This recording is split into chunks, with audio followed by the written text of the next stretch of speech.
शादी का वक्त आएगा तो क्या किसी दुल्हन की फोटो से काम चल जाएगा? अपने बेटे की शादी एक लड़की की फोटो से कर सकते हैं आप? इसकी फोटो से शादी करते हैं, कल ये धीरे धीरे फोटो से निकलेगी, प्रकट हो जाएगी और हमारे घर में ये बर्तन मांजेगी, झाड़ू लगाएगी, सासू माँ की पैर दबाएगी, ससुर जी की सेवा करेगी, गरम गरम रोटी खिलाएगी और फिर एक आध साल बाद हमारे घर में नाती पोता खेलेगा, कोई बच्चा आएगा इनसे। ऐसा सोच सकते हैं? एक फोटो से संभव है? बीमार हो गए तो क्या आप डॉक्टर की फोटो से काम चलाएंगे? एम्स के जो बड़े से बड़े डॉक्टर हैं या मेदांता के डॉक्टर हैं, संभव हो पाएगा कि आप डॉक्टर की फोटो से इलाज कराएं? डॉक्टर सुबह नहीं तो शाम तक वहां फोटो से बाहर निकल आएगा? नहीं होगा। कोई भी परेशानी आएगी, किसी भी मूर्ति लगा लो, किसी बड़े महापुरुष की मूर्ति लगा लो, किसी भगवान की मूर्ति लगा लो, मूर्ति की पूजा करना बुरा नहीं है। मैं कभी भी मूर्ति पूजा का विरोध नहीं कर रहा हूं, करिए आप, लेकिन समझ के करिए। बस इतनी सी बात है मेरी आपसे हाथ जोड़ के विनती है। कोई भी आप जिस मूर्ति की पूजा करना चाहें, जिस देवता को आप पुकारते हैं चाहें, उनको पूजिए, लेकिन उनकी कथा कहानियों को समझिए, उनके जीवन दर्शन को भी समझिए। अभी रानी लक्ष्मीबाई की स्टेचू लगी है चौराहे चौराहे पर, कहीं पर सुभाष चंद्र जी बोस हैं, कहीं पर गांधी जी खड़े हुए हैं। ये हमारे देश को आजाद कराने वाले क्रांतिकारी हैं, वीरांगनाएं हैं। झलकारी बाई, अवंतिका बाई, लक्ष्मीबाई, अशफाक उल्लाह खान, नेताजी सुभाष चंद्र बोस, खुदीराम बोस और चंद्रशेखर आजाद, वीर भगत सिंह।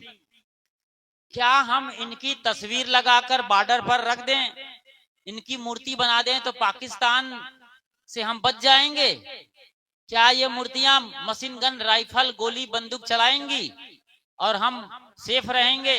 यदि ऐसा संभव होता तो करोड़ों रुपए क्यों बॉर्डर पर खर्चा किया जा रहा है?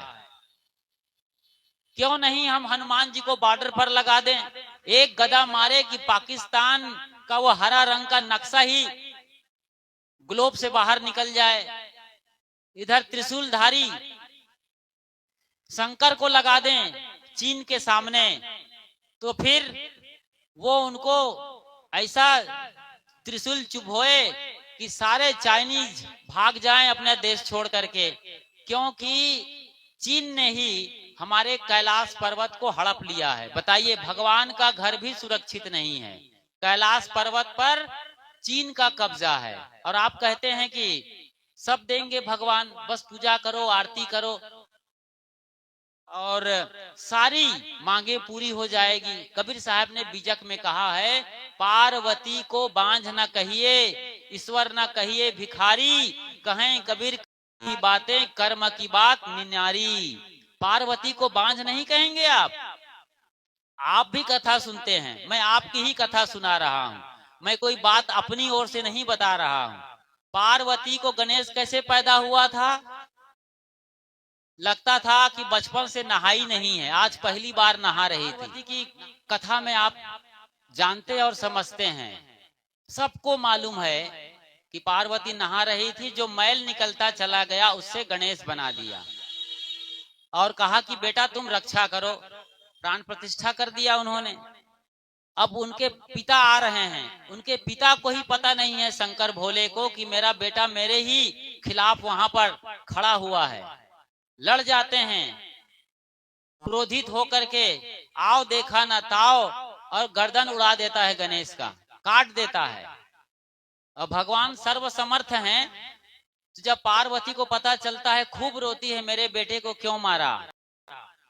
तो रोने पर वहीं पर गणेश का सिर पड़ा हुआ था, उठा करके जोड़ देता।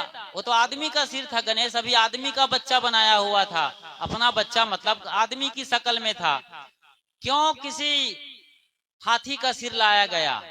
एक हथनी अपने बच्चे को दूध पिला रही थी, उस बाल रूप हाथी को लाया गया, उसका गर्दन के धड़ पर फिट कर दिया गया है। ये भी अजीबो गरीब घटना है भारत में।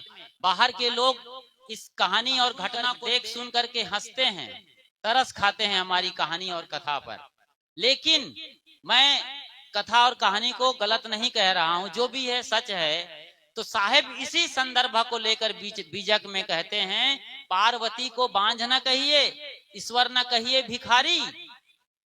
जो भोले शंकर अपनी पत्नी के कोख नहीं खोल पाए, उनको आप एक लोटा जल चढ़ा करके, एक लोटा जल सभी समस्याओं का हल। ये आपके पंडित लोग कहते हैं, कथाकार लोग, बड़ी बड़ी सभाएं लगती हैं उनकी, लाखों की तादाद, और यही मंत्र बांटते हैं और जल ढारने को कहते हैं। जल ढारना अच्छा है, लेकिन जल ढारने के पीछे मकसद भूल गए आप। कैसे भूल गए जी? जैसे तुलसी माता हो गई आज आपके लिए, तुलसी चावरा हर घर में मिलेगा। तुलसी 5 पत्ते को सुबह सवेरे हर आदमी को खाना चाहिए जो 10 साल की उम्र से ज्यादा का है। 5 पत्ते निगल जाओ पानी के साथ उठते ही, तो वात पित्त कफ सही रहेगा, कभी बीमार नहीं होंगे। इतनी बड़ी ताकत है। लेकिन हमने तुलसी चावरा बना करके पूजना शुरू कर दिया। तुम्हें माता चा तुम्हें पिता, जय माँ गंगे, तुलसी मैया की जय, तिलक चंदन सब लगा रहे हैं, लेकिन तुलसी का पत्ता कभी नहीं खाएंगे। अभी दुर्गा के साथ गेहूं का ज्वारे लगा हुआ था, 10 दिन तक पूजा किए, और आखिरी में वो ज्वारा उठा करके नदी में फेंक आए, तालाब में, डबरा में फेंक के आए। जहां पानी नहीं मिला वहां यूं ही गड्ढे में डाल के चले आए। दुर्गा को भी लोग जहां तहां पटक देते हैं, लोग पानी नहीं है वहां, हमने देखी है ये दुर्दशा। इतनी पूजा, इतनी महिमा, लेकिन विसर्जन अत्यंत दुखद, अत्यंत अमानवीय दुष्कृत्य ये इस देश में होता है। तो दुर्गा के साथ वो गेहूं के ज्वारे फेंक आए चैत्र नवरात्रि में। अभी अभी की तो बात है, अभी भी कितनी गर्मी पड़ रही है, बाहर रोड पर आइए तो पता चलेगा। तो गर्मी में कितनों को चिकन पॉक्स होने लगा। गुजरे जमाने की बात है, 1000 साल पहले सोचो जरा। बीमारी आ रही है, फोड़े, फुंसी, हैजा, कालरा।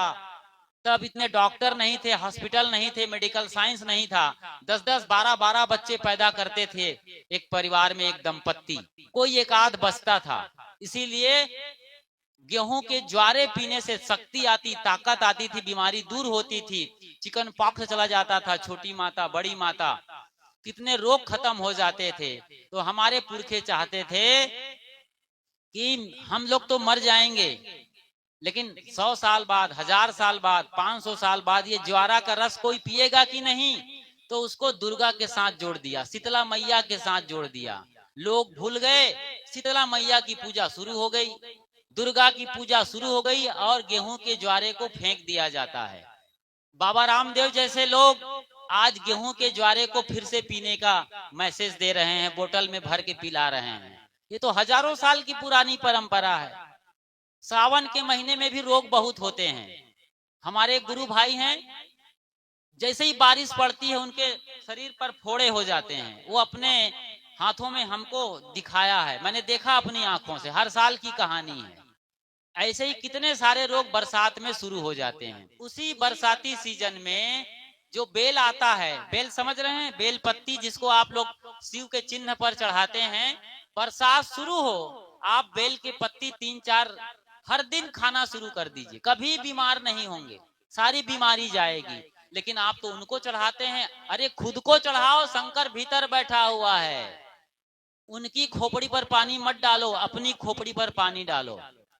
शंकर तो भोले भंडारी अवधूत योगी हैं, उनकी तो क्रोधाग्नि शांत है, वासना शांत है। अपनी वासना को शांत करने के लिए अपने खोपड़ी पर, अपने शरीर पर, अपने इंद्रियों पर पानी डालना चाहिए। लोग भूल गए। यहाँ पर भारत भटक जाता है। ये पीड़ा मुझे भी आज है, बहुत गहरी पीड़ा है इसकी। अब आप लोग इस बात को समझें कि मेरी पीड़ा क्या है। मैं किस रो नहीं रहा हूं, बाकी सब कुछ हो रहा है। इसीलिए कबीर साहब ने कहा है, मैं रोवो यह जगत को, मोको रोए न कोई। दुनिया ऐसी बावरी, खावे और सोवे, दास कबीरा जागे और रोए, उन्होंने अपने लिए बताया कि मैं जाग रहा हूं, रो रहा हूं, लेकिन मुझे कोई नहीं सुनता है।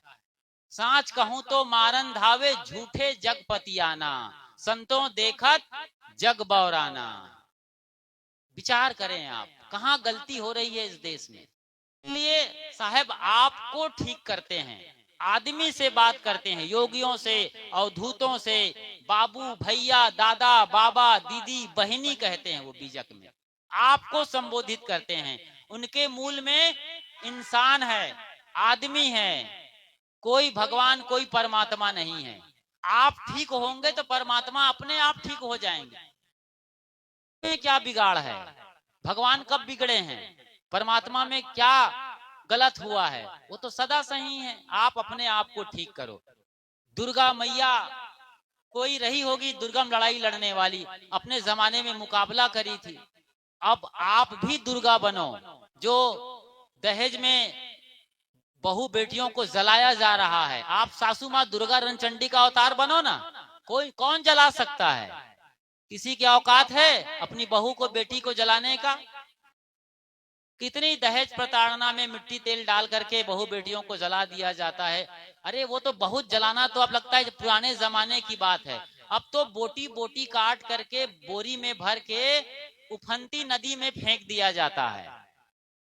वो कांड देखा है ना मेरठ का ड्रम कांड, किस तरीके से उसने अपने पति सौरभ राजपूत की हत्या करके उसको ड्रम में भर के सीमेंट से पैक कर दिया था अपने पति साहिल के साथ मिलकर।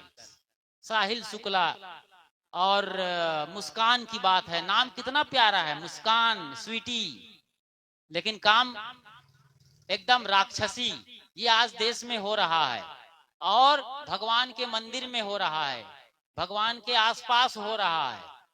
और वो साहिल शुक्ला जो था वो बड़ा तांत्रिक किस्म का आदमी था। उसके घर के नक्शे और दीवार पर छपे तस्वीर बताते हैं, अपनी जो यार बनाया था मुस्कान को, रखैल बनाया था, उसके पति के सिर काट करके शायद अपने घर ले गया था रात भर। कहानी बड़ी लंबी, मैं उस पर नहीं जाऊंगा। उसके बाद राजा रघुवंशी का हत्याकांड आपने देखा, ये रोज हो रहा है, अभी भी यही हो रहा है। इसी वक्त अखबार में नहीं छपती वो बात सो अलग है, टीवी पर नहीं आती है। लोग भगवान से कहां डर रहे हैं, आज सीसीटीवी कैमरे से डर रहे हैं कि कहीं कैमरे ना लगा हो और हम देख ना लिए जाएं। रोड पर इसीलिए कैमरे लगाने पड़ रहे हैं, दुकान में कैमरे, बाथरूम में कैमरे। अरे कहां कैमरे लगा रहे हैं भाई, भगवान कहां नहीं है। इधर हम कह रहे हैं जर्रे जर्रे में खुदा है, कण कण में भगवान है, तो क्या भगवान की आंखें बंद हो गई है? विचार करें आप, सोचे। भगवान है हमारे निर्मल मन की स्थिति। आपको ऐसा ना लगे कि आप भगवान के खिलाफ बहुत बोल रहे हैं। भगवान के खिलाफ नहीं बोलते हम, न कबीर साहब बोलते हैं, न हमारी ये विदुषी बहनें बोलती हैं। कबीर पंथ का कोई भी आदमी भगवान के खिलाफ नहीं बोलता है, उसकी औकात ही नहीं है। क्यों बोलेगा? भगवान वाद के खिलाफ बोलते हैं। जो भगवान के नाम पर ढोंग और पाखंड फैलाया है, लोगों ने भ्रम फैलाया है, अंधविश्वास फैलाया हुआ है कि यहाँ ₹1.25 का लड्डू चढ़ाओ और तुमको पाप से मुक्ति मिल जाएगी, गंगा में डुबकी लगाओ और गंगा मैया तुम्हें पाप से तार लेगी। आपने देखा 144 साल बाद महाकुंभ लगा था और भगदड़ में कितने उनके श्रद्धालु भक्त उनकी गोद में मारे गए। गंगा मैया बचाने आई, कौन आएगा? आज आदमी और हम लोग, जिसमें मैं मेरे जैसे साधु संत भी हैं, बड़े बड़े मंडलेश्वर हैं, अखाड़ा के परिषद के अध्यक्ष हैं, बड़े बड़े शंकराचार्य हैं, धर्म गुरु हैं, इन सब ने मिल करके वहां पंडाल लगाया था और सारी गंदगी, समझ सकते हैं गंदगी का मतलब, वो गंगा मैया में डाल रहे थे। पूरा वहां पर लगभग 70 करोड़ लोगों ने स्नान किया था। इतने लोग आए, उन्होंने जो गंदगी किया सब गंगा मैया पीती रही, झेलती रही। गंगा जी को आज हमने गंदा जी बना दिया है। कानपुर का जो चमड़ा कारखाना है, चमड़े कारखाने का सारा गंदा पानी वहीं जाता है। और यमुना में दिल्ली, मथुरा जैसे कई शहरों के जो गटर लाइन है उसमें डाल दिए गए हैं। गंगा में बनारस, प्रयागराज जैसे जो बड़े धार्मिक केंद्र हैं, आस्था के केंद्र हैं, बड़े बड़े शहर, उनमें लाखों की आबादी है, उनके सारे गटर लाइन गंगा में उतार दी जाती है। सोचो जरा, आप सोच आएगी। हम गंगा को मैया कहते हैं, अगरबत्ती लगाते हैं, छठ मैया के नाम पर सूर्य को पूजते हैं, गंगा को मैया के रूप में पूज रहे हैं, माँ कहते हैं। और ये दुर्दशा हमने अपने गंगा के साथ किया है, प्रकृति के साथ किया है। और जिन देशों में, फ्रांस में और अमेरिका में जो अमेजन नदी है, इंग्लैंड में जो टेम्स नदी है लंदन के अंदर, वो एकदम निर्मल है। वहां की नदियां, सिक्का फेंको तो 10 मीटर नीचे वो सिक्का साफ साफ दिखाई देता है। इतनी पवित्रता और इतनी निर्मलता है। वहां के कोई भी आदमी भूल भटक कर भी टेम्स नदी को मैया नहीं बोलता, मदर टेम्स नहीं बोलता, मदर अमेजन नहीं बोलता है, मदर नील नदी नहीं बोलता है। तमाम नदियां लेकिन एकदम स्वच्छ निर्मल धारा है, जैसे कि हरिद्वार में गंगा मैया है, जैसे ऋषिकेश में गंगा मैया है। विचार करिए। और हम लोग अपनी बात करिए, आप अपने गांव की बात बताइए, अपने से पूछिए। तालाब में आप लोग व्रत उपवास रहते हैं तो घर में जो कलश सजाते हैं, घर में जो देवी देवताओं के चित्र के सामने आप बैठते हैं, और पीला चावल है, सुपारी, नारियल, और जो और भी चंदन, रोली, जो भी आप पूजा करते हैं, हवन करने के बाद जो राख है उसको पोटली बांध करके कपड़े में आप तालाब में फेंक आते हैं, आसपास की नदियों में डालते हैं। अभी कुछ दिन पहले मैं एक बड़े शहर में था, घूमने निकला था, भोपाल याद आए तो मैं बताता हूँ शहर का नाम। वहां पर मैं था, उज्जैन की बात है, उज्जैन में मैं था, गंगापुर कॉलोनी में था, या गंगापुर या गंगा कॉलोनी में था मैं। वहां पर एक तालाब है, 16 तालाब या 16 सरोवर कहा जाता है। वहां पर 15 और सरोवर होंगे, वो 16वां सरोवर था। वहां पर मैं टहल रहा था तो दो बुजुर्ग आए जो चारों तरफ परिक्रमा पथ में घास उखाड़ रहे थे। और उसके पहले मैं तालाब किनारे, उस सरोवर के किनारे जाकर देखा था तो पूजा की पूरी सामग्री, अगरबत्ती, नारियल, वो चुनरी, सब वहां पर पानी में डाल दिए थे लोगों ने, हजारों की तादाद में। एक किनारे वो पानी का रेला जिधर हवा चली थी पूरा भरा हुआ था, सब सड़ रहा था, पानी खराब हो रहा था। इतना सुंदर जल प्रकृति का, इतना पीने लायक पानी होता था पहले। हम लोग अपने बचपन की याद करें, आप तालाब का पानी पीते थे, पोखर का पानी पीते थे। आज सारे गांव के तालाब, इधर पीछे भी तालाब है आपके गांव से लगा हुआ, पिएंगे वहां का पानी, लोग वहां डाल डाल करके पूरा कचरा कर देते हैं। कोई समझ नहीं है कि फोटो को वहां क्यों डाल दिया दुर्गा मैया के, वो सड़ेगा, कागज है, जिल्द है, पुट्ठा है, वो सड़ेगा, सारे सामान सड़ते हैं, पानी खराब होता है। नगर पालिका आता है ट्रक लेकर के, वो उठा के ले जाता है। और कितना समझाया, वहां पर लिखा है कचरा डालना मना है, बताओ कचरा बोला जा रहा है। भगवान की तस्वीर, पूजा सामग्री को कहते हैं वो कचरा, नगर पालिका वाले वो डाले जा रहे हैं, वो मना किए जा रहे हैं। ये वो देश है। धर्म के नाम पर जैसे हम सब अंधे हो गए हैं। मैं अपने को भी जिम्मेदार समझता हूं, जो अपनी बात ठीक से समझा नहीं पाता हूं, या आप लोग समझ नहीं पाते हैं। ये केवल आपकी गांव की बात नहीं कर रहा हूं, मैं पूरी देश दुनिया की बात कर रहा हूं जहां ऐसा हो रहा है। भगवान का मतलब हुआ निर्मल मन, परमात्मा हृदय में बैठा हुआ है। अर्जुन को उपदेश करते हुए कृष्ण जी महाराज कहते हैं कि यहाँ अंगूठे के बराबर हिस्से में भगवान विराज करते हैं, यहीं बैठे हुए हैं। भगवान कहाँ ढूंढोगे? तेरा साईं तुझ में जाग सके तो जाग।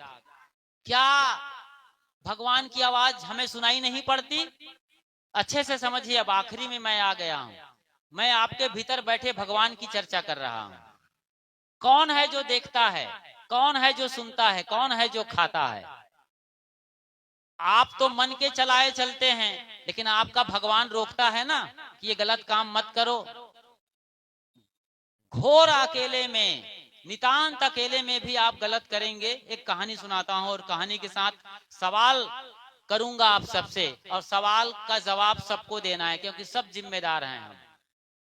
एक छोटी सी बच्ची थी, नाम था उसका लाडली। आज उसकी छुट्टी थी, वो वापस घर आ गई थी और घर वाले सारे, कोई नहाने के लिए तालाब चला गया था, उसके पापा टीचर थे तो स्कूल निकल गए थे, दादा को कहीं पर निमंत्रण देना था तो वो बाहर निकल गए थे। सौभाग्य कहिए दुर्भाग्य, वो अकेली थी घर में।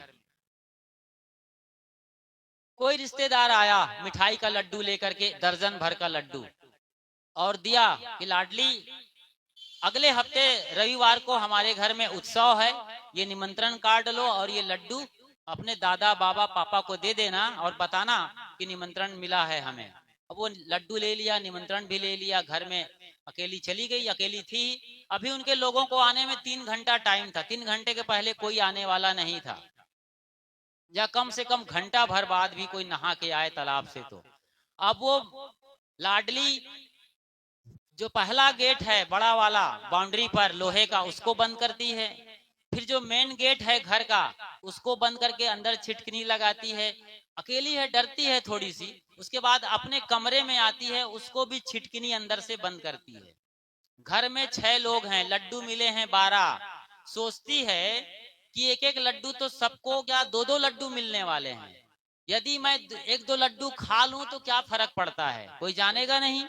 सोचिए जरा, ये बच्चों की कहानी है लेकिन आपकी घटना है, ये आपके साथ ये होता है, आप भी ऐसे ही करते हैं किसी दूसरी घटना और दूसरी कहानी के अनुसार।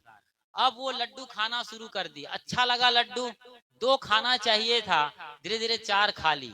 वो सोचती है 6 से बंटवारा हो जाएगा, एक एक लड्डू मिलेगा, तो कम से कम 6 लड्डू और खा लूं तो कौन बताने आएगा और कौन पूछने आएगा, अभी तो घर वालों को आने में देरी है।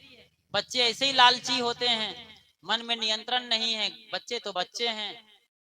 मन चलता गया, लड्डू खाती गई, वो 6 लड्डू खा चुकी। अब 7वें लड्डू पर वो अटैक करना चाहती है।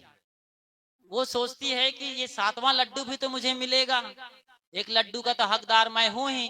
तो 7वें लड्डू को जब उठाती है, जैसे ही वैसे उठा करके मुंह के पास ले ही जा रही थी, अभी इसी बीच वो जो दरवाजा लगाई थी ना लकड़ी का, उस दरवाजे पर एक छिपकली कूद जाती है छत से।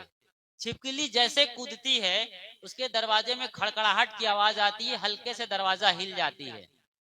अभी भी छिटकिनी बंद है, संकल्प बंद है, दरवाजा किसी ने खोला नहीं है, बस जोर से आवाज आ गई छिपकली कूदने से, और छिपकली ऐसी कूदी कि मिठाई का पूरा डब्बा नीचे जमीन पर गिर गया। अब सारे लड्डू टूट फूट गए।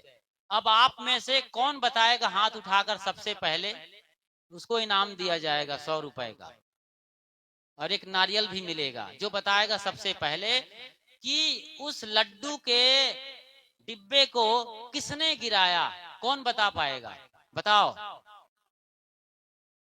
छिपकली गिरा दिया। चलिए, इनका उत्तर 50% सही है, आधा सही है, अभी आधा उत्तर और देना है। सही से बताओ, छिपकली ने नहीं गिराया, किसने गिराया? छिपकली तो अपने मजे के लिए कूद गई थी, उसको उतरना रहा होगा, या वो फिसल गई होगी, वो वहां चली गई। कौन गिराया? उधर दादाजी, बाबा लोग, लाठी वाले जी। बहुत सही उत्तर दिया इन्होंने कि भयभीत हो करके गिर तो गया, भयभीत होने से, लेकिन गिराया कौन? इनका उत्तर 90% सही है, केवल 10% और रह गया है, बिल्कुल करीब पहुंच गए हैं। और कोई? भगवान क्यों गिराएगा भाई? भगवान तो लड्डू देता है, जीवन दे रहा है, सारी जिंदगी वो संभाला हुआ है, वो क्यों गिराएगा? वो तो बल्कि उठा के और लड्डू रख देना चाहिए था उसको, लड्डू को ठीक कर देना चाहिए था। भगवान कोई है तो सारे लड्डू को फिर से गोल गोल बांध करके लाडली के डिब्बे में रख देना चाहिए। गिराया कौन, ये सबसे बड़ा सवाल है। हाँ, बच्ची के हाथों से गिरा, मगर गिराया कौन? वहां तो कोई है नहीं, कौन है आत्मा वाली? आत्मा परमात्मा। बहुत करीब है, लगभग लगभग, लेकिन उत्तर अब समझिए अच्छी तरीके से। लालच ने गिरा दिया, सबका उत्तर सही है। हम 100 रुपया देंगे, 10-10 रुपया बांट लेना आप लोग। सबने मेहनत किया है, सबका उत्तर करीब करीब सही है, और मिला जुला करके इस उत्तर को अब अच्छी तरीके से समझते हैं। वो जो भीतर बैठा हुआ है, जिसको आप लोग कभी भी भगवान नहीं कहते हैं, कभी भी परमात्मा नहीं कहते हैं, हमेशा आसमान में हाथ जोड़ते हैं, हमेशा हमेशा पत्थर की मूर्ति के सामने गिड़गिड़ाते हैं, उसके ही रूप हो सकते हैं, जैसे कि मान्यता है आप लोगों की, लोक धारणा है। तो आप जिस भगवान को बाहर देखते हैं, मूर्ति में, किसी मंदिर में, किसी मस्जिद में, किसी चर्च में, किसी गुरुद्वारा में, असल में वो असली रूप में भीतर बैठा हुआ है। उसी ने गिराया, उसके डर से गिरा, वो बार बार रोक रहा है लाडली को। आपको भी रोकता है जब आप गलत करते हैं या पाप कर्म करते हैं अकेले में, तब वो हमेशा 50 बार रोकता है कि ये गलत है, ये पाप, कोई देख लेगा, इंक्वायरी होगी, खोजबीन हो जाएगा, सीसीटीवी कैमरा खंगाला जाएगा, आप पकड़े जाओगे, और जो बेइज्जती होगी आपके और आपके परिवार की, फिर क्या होगा? तो कौन रोकता है? भीतर बैठा हुआ भगवान। क्योंकि मुस्कान जानबूझ के, मुस्कान माफ करिए, बच्ची का नाम लाडली था, वो जानबूझ करके खा रही थी, उनको नहीं खाना चाहिए था, तो भीतर वाला उसको रोक रहा था और वो मान नहीं रही थी, तो एक डर पैदा हो गया अपने आप। डर तो पैदा पहले से ही था कि मैं गलत कर रही हूँ, छिपकली एक बहाना हो गया, संयोग से छिपकली कूद गई और सारा लड्डू बिखर गया टूट फूट करके। सोचो ये हुआ क्यों? भगवान कभी बर्दाश्त नहीं करता। बस मैं यही इतनी देर से समझा रहा हूँ।